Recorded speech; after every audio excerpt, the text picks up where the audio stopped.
Le thème qui m'a été inspiré, frères et sœurs, par le Seigneur ce matin est enseignement à faire ta volonté.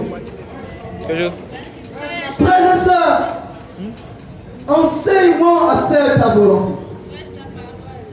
Psaume 143, verset 10.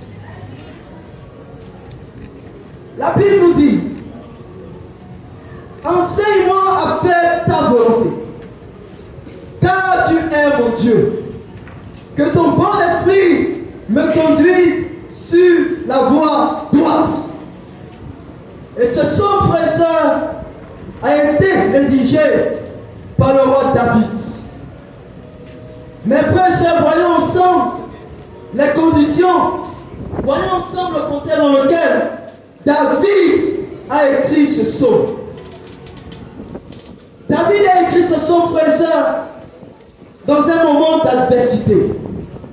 Il a écrit ce psaume dans un moment où tout semblait s'effondrer autour de lui. Et David, dans ce psaume, nous révèle sa supplication vers Dieu. Pourquoi est-ce qu'il supplie Dieu? Pourquoi est-ce qu'il invoque Dieu? Pourquoi est-ce qu'il se tourne vers Dieu? Frères et sœurs, parce que dans sa situation, dans la situation qu'il traversait, il n'y avait que Dieu seul qui pouvait le délivrer. Et frères et sœurs, David avait une ligne de conduite dans ce moment d'adversité. Ce matin, la question que je te pose est la suivante. Quelle est ta ligne de conduite quand tu te retrouves dans l'adversité? Comment tu réagis, frères et sœurs, quand tu es face aux épreuves? Et frères et sœurs, David a ressenti le besoin d'être enseigné par la volonté de Dieu.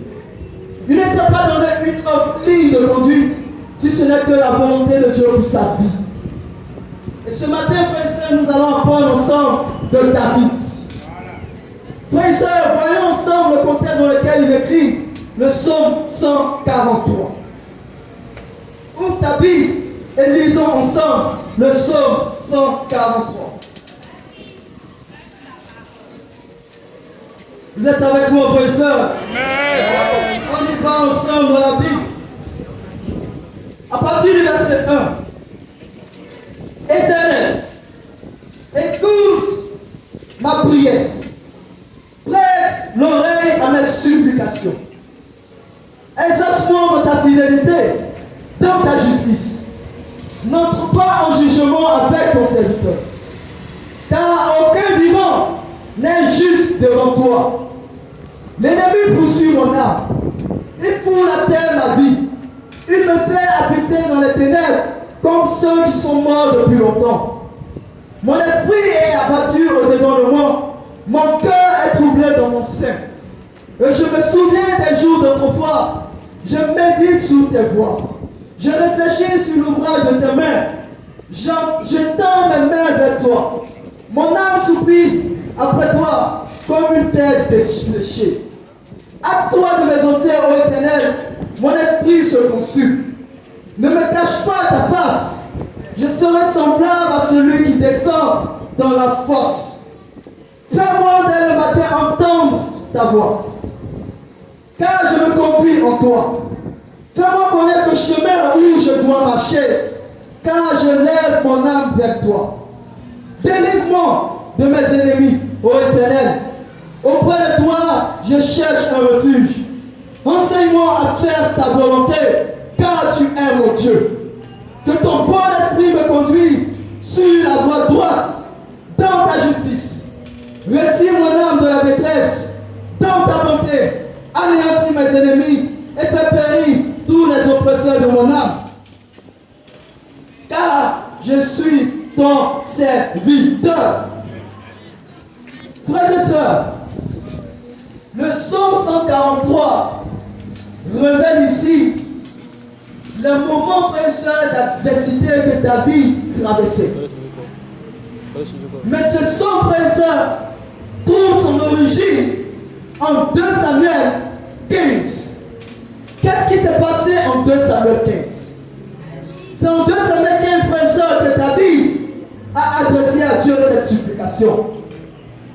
Frères et sœurs, David était le roi des exercices en Israël. Et David avait un fils du nom d'Absalom. Est-ce que vous connaissez Absalom, frères et sœurs? Amen. Qui était Absalom? Absalom était le fils de David. Et frères et sœurs, pendant 40 ans, la Bible dit que Absalom a comploté contre son père David. Il est faux. Et lorsque, au bout de 40 ans, Absalom, frère et sœur, a eu une opportunité, il a mis en exécution son plan pour aller renverser son père David et prendre sa place au trône. Pendant 40 ans, il a convoité la position de son père. Il a comploté et il est allé, frère et sœur, le renverser. Et pendant que Absalom venait, frère et sœur, renverser David de son trône, frère et sœur, David a vu en face le danger. Certes, Dieu n'était pas pour l'acte d'Absalom, mais Dieu a permis cela. Mais pourquoi est-ce que Dieu permet cela, frère et sœur? Frères et sœurs, nous tous ici, nous connaissons l'histoire de David, n'est-ce pas? David était l'homme selon le cœur de Dieu. David était l'ami de Dieu, frères et sœurs. Mais David a fait aux yeux de Dieu quelque chose qui a de plus à Dieu. David, frères et sœurs, a fait quelque chose aux yeux de Dieu, frères et sœurs, qui l'a privé de sa royauté. On pouvait dire qu'il était, frères et sœurs, persécuté. On pouvait dire, frère et sœur, qu'il était, oui, dans l'adversité, poursuivi, frère et sœur, par son fils pour un mis sa mort. Mais David, frère et sœur, dans ce qui lui arrivait, avait également une part de responsabilité. Regardez aussi, frère et sœur, ce que la Bible dit. En 2 Samuel 11, verset 27. Quand le deuil fut passé, David l'envoya chercher et le recueillir dans sa maison. Elle devint sa femme et lui enfanta un fils. Et ce que David avait fait de plus à l'Éternel. Or, qu'est-ce qu'il avait fait? La Bible nous donne les détails de ce que David a fait et qui a déplu à l'Éternel. 2 Samuel 11, 2 Samuel 12, versets 7 à 12. Quand le deuil fut passé, David envoya 2 Samuel 12, versets 7 à 12. Et Nathan dit à David, tu es cet homme-là. Ainsi parle l'Éternel, le Dieu d'Israël. Je t'ai oint pour roi sur Israël. Et je t'ai délivré de la main de Saul, de Saül. Je t'ai mis en possession de la maison de ton maître. J'ai placé dans ton sein les femmes de ton maître. Et je t'ai donné la maison d'Israël et de Juda. Et si cela lui était peu, j'y aurais ajouté encore. Pourquoi donc as-tu méprisé la parole de l'Éternel en faisant ce qui est mal à ses yeux? Tu as pris la femme, sa femme pour en faire ta femme. Et lui, tu l'as tué par l'épée des fils d'Amon. Maintenant, l'épée ne s'éloignera jamais de ta maison parce que tu as méprisé, tu m'as méprisé. Et parce que tu as pris la femme du riz, le Héthien, pour en faire ta femme. Ainsi par l'Éternel, je vais faire venir de ta maison le malheur contre toi. Je vais prendre sous tes yeux tes femmes pour les donner à un autre, qui couchera avec elle à la vue du soleil. Car tu as agi en secret, et moi, je ferai cela en présence de tout Israël à la surface du soleil. Frères et sœurs, la situation que David vit, frères et sœurs, n'est pas anodine. Il y a une origine, frères et sœurs. Amen, frères et sœurs. David a péché contre Dieu. Et Dieu dit, parce que tu m'as méprisé et tu as permis à mes ennemis de blasphémer contre mon nom, je ferai sortir le malheur de ta propre maison contre toi. Et devinez quoi, frères et sœurs, en 2 Samuel 15, qu'est-ce qui se passe? C'est son propre fils Absalom qui se rebelle contre lui et qui cherche à le faire mourir. Et David, frère et sœur, prend la fuite lorsqu'il apprend que Absalom est à sa poursuite. Il fuit, frère et sœur. Mais il fuit pour sauver sa vie. Il fuit, lui et les gens de sa maison. Mais il laisse là-bas dans sa maison 10 de ses concubines. Et Dieu avait dit, quelqu'un d'autre couchera avec tes femmes en plein jour. Et quand David fuit, frère et sœur, il laisse 10 de ses concubines. Il dit, veillez sur la maison. Et c'est avec ces dernières que son fils Absalom, frère et sœur, va coucher. Mais frère et sœur, ce n'est pas ce que David a fait qui m'intéresse ce matin. C'est l'attitude de David après les avoir fait. C'est la conduite de David après les avoir fait. David dit à Dieu, frère et sœur, dans sa fuite, Seigneur, enseigne-moi à faire ta volonté. J'ai voulu vivre selon ma volonté. J'ai voulu vivre selon mes principes. J'ai voulu vivre selon la penchant de mon cœur. Voici les conséquences que cela m'a valu. Seigneur, enseigne-moi à faire ta volonté. Et frère et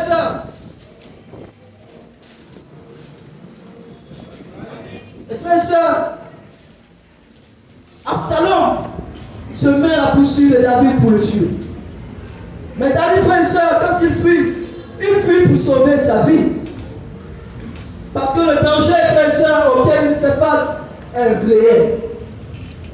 Mais frère et sœur, j'ai admiré, frère et sœur, l'attitude de David. David a fui, oui. Mais lorsqu'il fuyait, il est allé se réfugier chez Dieu. Il n'a pas fui Absalom, frère et sœur, pour aller vivre selon les désirs de son cœur. Mais il a fui Absalom pour se tourner vers Dieu. Et frère et sœur, comme David, est-ce que aussi nous prenons la fuite lorsque Absalom en veut à notre vie? Je ne te parle pas ce matin d'un Absalom physique. Je te parle ici d'un Absalom spirituel qui en veut à ton âme, qui en veut à ton salut, qui en veut à tes convictions. Frère et sœur, David a fui et il est allé vers Dieu. Mais frère et sœur, parfois nous, devant l'adversité, lorsque nous fuyons, vers qui est-ce que nous allons nous réfugier? Frère et sœur, quand tout semble se couler autour de nous, vers qui allons-nous nous réfugier? David n'a pas fui dans le sens contraire. Lorsque toi tu fuis, dans quel sens tu fuis? Il a fui Absalom, qui spirituellement était frère et sœur le diable incarné. Mais toi, frère et sœur, dans quel sens tu fuis? Lorsque tu fuis l'église, qui est-ce que tu fuis en réalité, frère et sœur? Est-ce que tu fuis Absalom? Ou est-ce que tu fuis Dieu? David n'a pas fui Dieu, mais il a fui Absalom, frère et sœur. Frère et sœur, lorsque tu fuis ton temps de formation, qui est-ce que tu fuis en réalité? Lorsque tu fuis ton formateur, frère et sœur, quand tu fuis Dieu, qui est-ce que tu fuis? Et frère et sœur, comme David, il m'est arrivé aussi des moments, frère et sœur, de désespoir, de détresse, des moments, frère et sœur, d'affliction. Mais frère et sœur, j'ai décidé de me diriger mes pas vers Dieu. Pas parce que, frère et sœur, Absalom, physiquement parlant, frère et sœur, m'intimidait ou m'effrayait, mais parce que, frère et sœur, derrière Absalom, j'ai vu le danger de mon salut. Derrière Absalom, j'ai vu, frère et sœur, Satan qui voulait détruire mes convictions. Et frère et sœur, David part vers Dieu pour demander à Dieu de lui enseigner dans son moment d'affliction, dans son moment de confusion, à faire sa volonté. Et frères et sœurs, cela me défie. Comment est-ce que nous aurions réagi dans de telles circonstances à la place de David, frères et sœurs? David souffre. Il traverse une grande épreuve, frères et sœurs. Mais David ici, il va nous montrer une bonne leçon de la façon d'agir dans toute situation qui nous semble impossible à résoudre. David ici va nous donner une ligne de conduite, frères et sœurs. Quelle était sa ligne de conduite, frères et sœurs, dans l'adversité?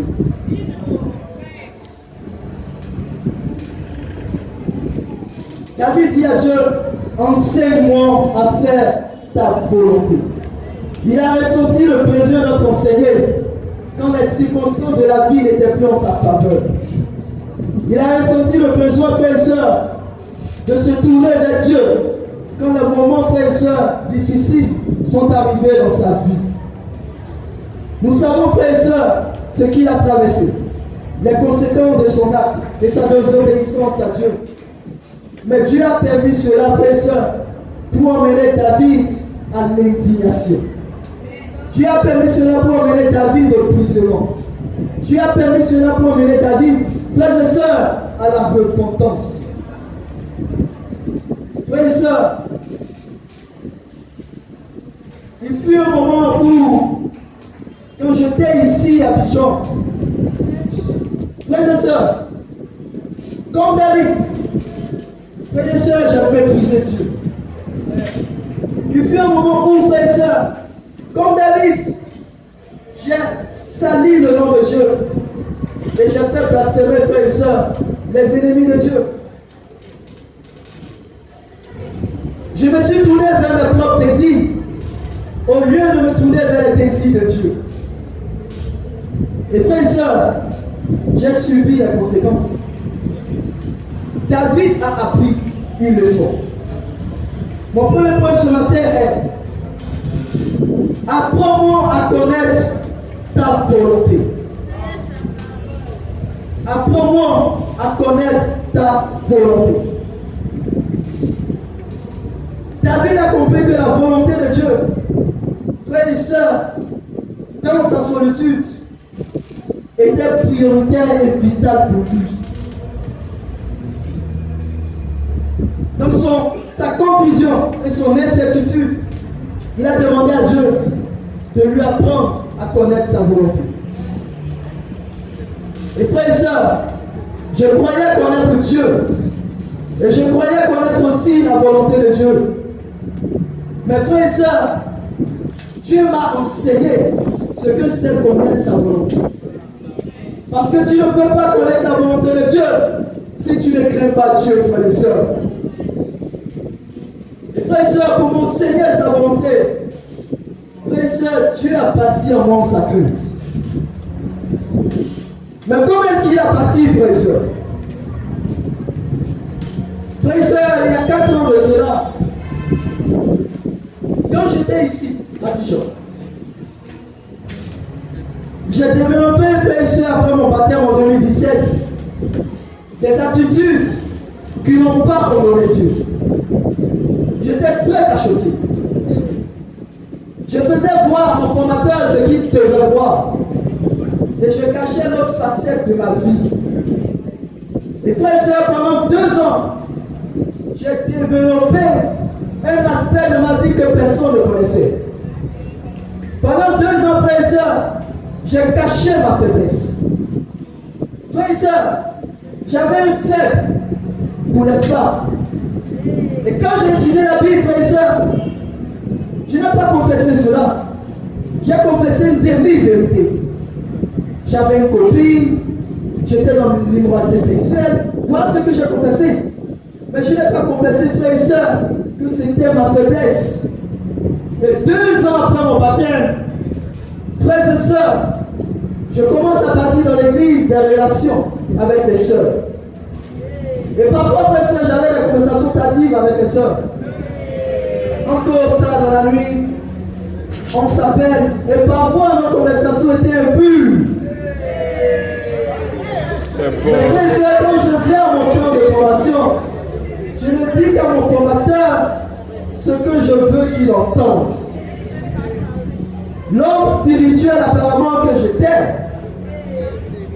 mais au fond de mon frère et sœur, ce péché-là me rongeait. Au fond de mon frère et sœur, cette faiblesse détruisait ma vie. Et frères et sœurs, j'ai commencé, frères et sœurs, dans l'église à convoiter une sœur. Peu après d'avoir rompu mon amitié spéciale.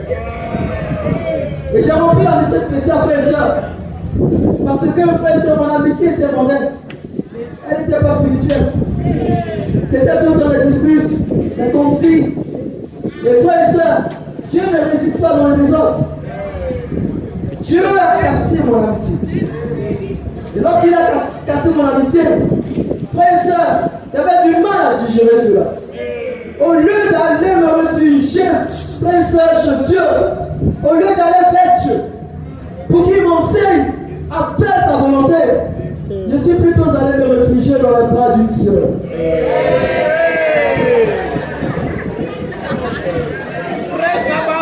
Prêche la parole. Je croyais fuir, frères et sœurs, mais je fuyais dans le mauvais sens. Au lieu d'aller vers Dieu, je suis allé vers Absalom, frères et sœurs. Et devinez quoi, frères et sœurs? Absalom a détruit mes convictions. Il a détruit, frères et sœurs, ma vie. Frères et sœurs, je suis tombé dans le péché avec cette sœur. Et aujourd'hui, on n'est plus ici. Et quand je finis, frères et sœurs, je culpabilise. Et je vais vers mon formateur. Je dis, j'ai quelque chose à te confesser. Je suis tombé dans le péché. Et je le dis avec fierté. Je suis tombé dans le péché. Il me récupère, il me forme, je réétudie la Bible. Et frères et sœurs, quelques semaines après, je suis restauré. Bien dit, donc c'est facile comme ça. Quand tu fais, on réétudie avec toi la Bible et on te restaure. Frères et sœurs, je n'ai pas appris la leçon. Et devinez quoi, frères et sœurs, les mêmes causes produisent les mêmes effets.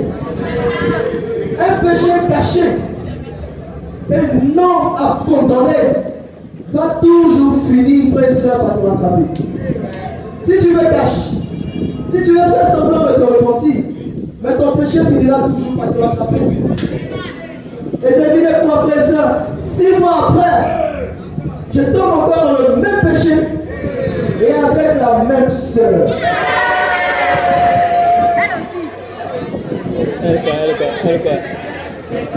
Je ne te le dis pas pour que tu pries. Mais je suis en train de te décrire à quel point, quand on dit quelqu'un manque de crête, je suis en train de te décrire à quel point dans l'église, j'étais un monté. Frères et sœurs, Dieu dit, toi, ton cas sera spécial. Et cette fois-ci, frères et sœurs, quand je cours, je vais encore vers mon formateur. Format, je suis encore tombé. Il est étudiant encore avec moi. Mais cette fois-ci, frères et sœurs, c'est Dieu lui-même qui m'a récupéré. Quand Dieu a récupéré David, frères et sœurs, David a appris la leçon. Si David peut dire, enseigne-moi à faire ta volonté, allez lui demander, frères et sœurs, comment était sa correction? Comment était la discipline de Dieu pour sa vie, frères et sœurs? Frères et sœurs, Dieu m'a récupéré. Il m'a taillé. Et à l'époque, frères et sœurs, j'étais stagiaire dans l'église. Dieu m'avait fait la grâce d'intégrer le staff pendant que j'étais au campus. Et frères et sœurs, en plus de cela, J'avais une prime dans l'église que je percevais. Et j'étais dans la chorale. J'avais une TV, j'avais des disciples que je dirigeais, que je formais. Mais voilà ce que je faisais dans le secret, frère et sœur. Je passe devant, je chante, je prêche, mais ma vie dans le secret. J'ai fait dans le secret, frère et sœur. Mais Dieu dit, je vais exposer cela au grand jour. Tu es un expert en cachotterie. Je vais te briser. Et pour bâtir la crainte en mon frère et sœur, qu'est-ce que tu as fait? Frères et sœurs, un dimanche après le culte, après une prédication de l'évangéliste Blaise Théola, il y a eu le séminaire des célibataires. Et à ce séminaire, il y avait les étudiants réunis, il y avait les célibataires réunis, il y avait même les mariés réunis, il y avait aussi les adolescents réunis. Donc c'était comme un deuxième culte. Toute l'assemblée était réunie. Et devinez quoi, frère et sœur? L'évangéliste se lève. Pendant que je suis assis, et je mets mes amis auprès de moi, on descend, et il y a un autre qui est tombé dans sa foi. Frère et sœur, les gens me disent, est-ce que Stéphane est là? Il dit, oui, il est là, je me lève. Il dit, tiens-toi debout. Pour moi, c'est une bonne nouvelle qui va m'annoncer. On va te restaurer. Après, ça, il dit, est-ce que la seule temps est là? La sœur aussi se lève. Et puis, devinez ce que Dieu fait, frère et sœur. Dieu expose mon péché aux yeux de toute l'assemblée. Frère et sœur, ce jour-là, je suis devenu petit. C'est comme si, frère et sœur, le ciel était tombé sur ma tête ce jour-là. Frère et sœur, et pendant ce temps, les disciples que je dirigeais étaient là. Ceux que je formais étaient là. Mon formateur était là. Tout le monde était là ce jour. Et Dieu a mis à nu, frère et sœur, ma faiblesse. Les autres fois, ça s'est passé, frère et sœur, dans le secret. Mais pour m'emmener à une indignation et un changement radical, Dieu a exposé ma faiblesse en plein jour.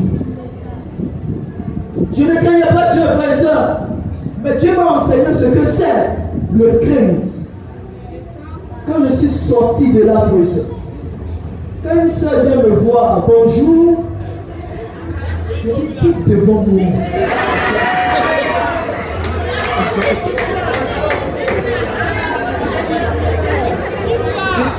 Parce que, frère et sœur, non seulement Dieu m'a humilié, mais en plus de cela, frère et sœur, Dieu m'a privé de ses grâces. J'ai fait 3 mois à réétudier la Bible. 3 mois de repentance. 3 mois, frère et sœur, de rééducation spirituelle. 3 mois de discipline. Le désir d'abandonner parfois m'animait. Le désir de fuir m'animait, frère et sœur. Parce que, frère et sœur, j'avais honte de moi-même. Je me disais, mais si je retourne, comment est-ce qu'ils vont encore me voir avec tout ce que j'ai fait? Et frère et sœur, je n'avais plus d'échappatoire. Frère et sœur, je ne pouvais que me réfugier en Dieu. Je ne pouvais que chercher la face de Dieu. Et c'est durant ces moments-là, frère et sœur, de discipline, de formation de Dieu, frère et sœur, que Dieu m'a enseigné la crainte. Et quand je vais au Cameroun, frère et sœur, il n'y a pas mon formateur. Il n'y a pas les dirigeants que j'avais ici. Quand je vais au Cameroun, frère et sœur, il n'y a que Dieu et moi. Je pouvais dire qu'il n'y a personne là-bas, frère et sœur. Parce que, frère et sœur, les mêmes péchés aussi m'environnaient. Les mêmes tentations m'environnaient. Mais frère et sœur, cette fois-ci, j'ai donné gloire à Dieu. 4 ans, frère et sœur, plus tard, celui que j'étais hier, Dieu l'a brisé, il a transformé et il a donné gloire à son nom. Quand ils sont au Cameroun, je n'ai pas regardé à qui me voit, qui ne me voit pas. Il a dit Dieu me voit. Avec ce qu'il m'a fait, je n'ai pas encore appris la leçon pour aller encore me mettre dans mon péché. Frères et sœurs, David dit apprends-moi à connaître ta volonté. Parce que frères et sœurs, si tu joues avec la volonté de Dieu, Dieu va t'enseigner sa volonté. Il a utilisé la parole. J'ai résisté. Il dit je vais te traiter. Dieu a utilisé frères et sœurs la correction pour me ramener à la discipline. Et frères et sœurs, non seulement il m'a permis de connaître sa volonté, mais aussi, frères et sœurs, pendant ce temps-là, frères et sœurs, Dieu m'a permis d'apprendre des principes. Et je veux vous partager ce matin. J'avais quitté le monde quand je devenais disciple, mais le monde était toujours monde. Voilà pourquoi même dans l'église, j'avais les attitudes du monde.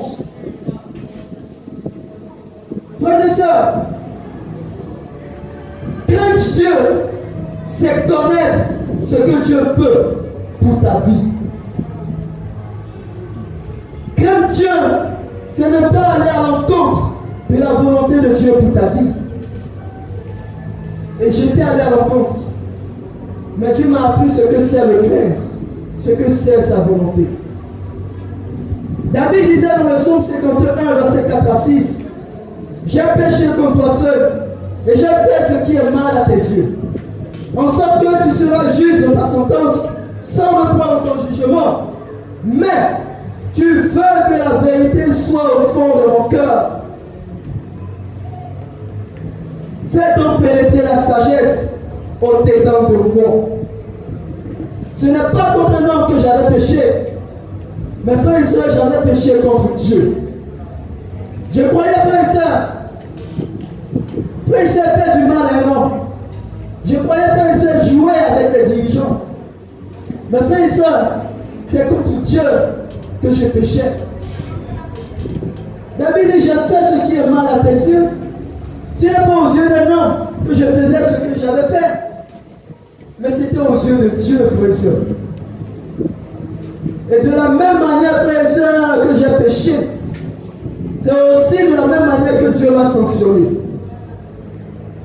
Et frères et sœurs, j'étais sans défense, sans justification devant sa correction. Parce que j'étais moi-même responsable de ce qui m'arrivait.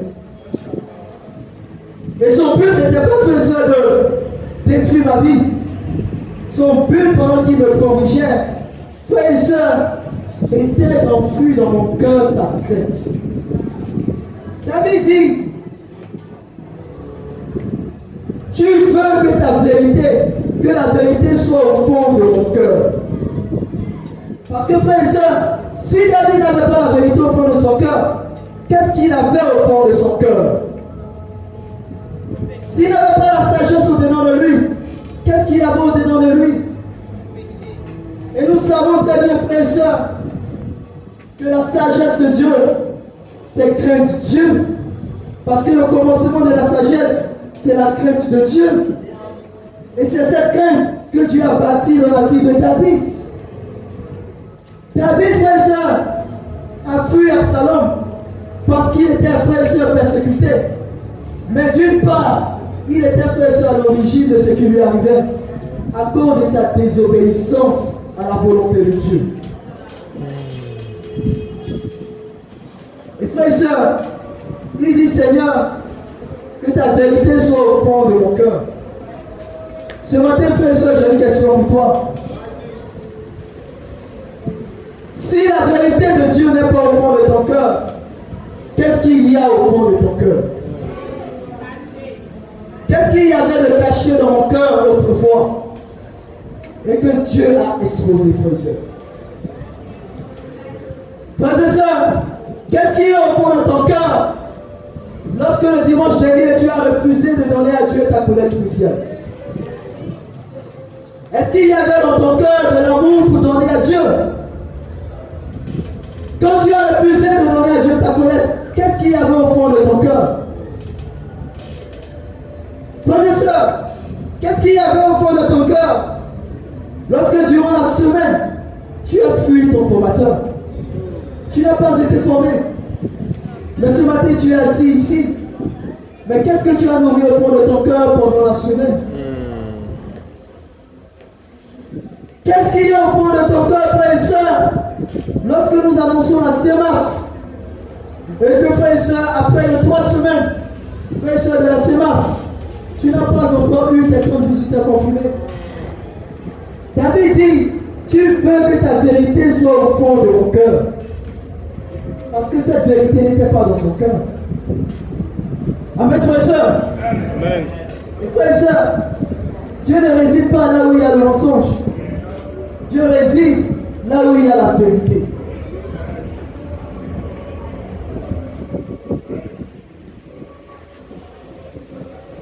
La connaissance de Dieu passe par l'enseignement de la crainte de Dieu. Si tu demandes à connaître Dieu, Dieu va t'enseigner la crainte. Et voilà pourquoi, frère et sœur, il n'est pas bon de prendre sa propre volonté et la faire passer pour la volonté de Dieu.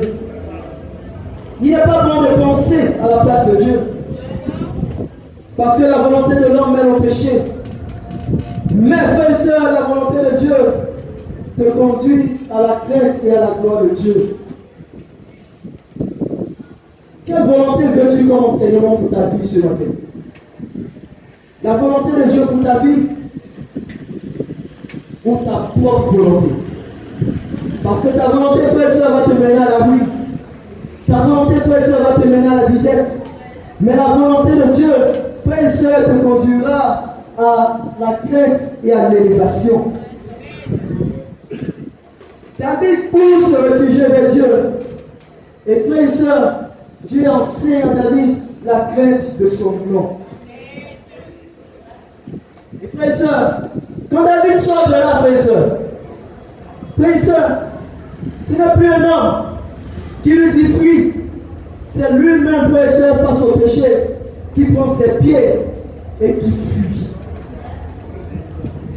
Et frères et sœurs, non seulement Dieu lui a enseigné à connaître sa volonté à travers la crainte qu'il a bâtie dans son cœur, mais aussi Dieu lui a appris, numéro 2, à épouser sa volonté.